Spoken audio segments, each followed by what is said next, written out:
Welcome to Bala cars. இப்போ நீங்கள் பார்க்க போகிற கார் பார்த்தீங்கன்னா ஹோண்டாயில் வெர்னா அப்படிங்கிற காரை பற்றி தான் பார்க்க போகிறோம். வாங்க வீடியோக்குள்ளே போகலாம்.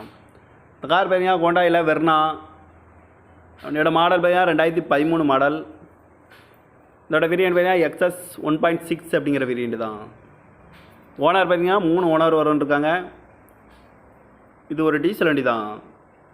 கிலோமீட்டர் பார்த்தீங்கன்னா 1,06,000 கிலோமீட்டர் ரன்னிங் ஆகிருக்கு. நேஷனல் சர்வீஸ் ரெக்கார்டோட வண்டி வரும்னு.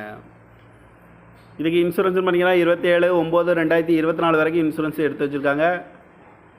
காரோட ப்ரைஸ் என்ன சொல்கிறாங்கன்னா 4,10,000 சொல்கிறாங்க. ரேட்டு குறைக்கணும்னு சொல்லியிருக்காங்க. குறைச்சி பேசி இந்த காரை பெப்பிக்கலாம்னு சொல்லியிருக்காங்க. ஏசி வந்துடும், பவர் ஷேரிங், பருண்டோ, ஏபிஎஸ் வந்துடும், ஏர் பேக்கு, ரிமோட் லாக் வந்துடும். சீட் கவர்லாம் பார்த்தீங்கன்னா நியூ கவர் தான் போட்டிருக்கு. வண்டியோட டயர் பேன் பார்த்தீங்கன்னா 4 டயருமே ஒரு 80% நல்லாயிருக்கும் அப்படின்ட்டு இருக்காங்க. கார் பார்க்கணும் இடங்கள் பார்த்தீங்கன்னா தர்சன் கார் ஈரோடு அப்படிங்கிற இடத்துல தான் இந்த கார் பார்க்க முடியும்.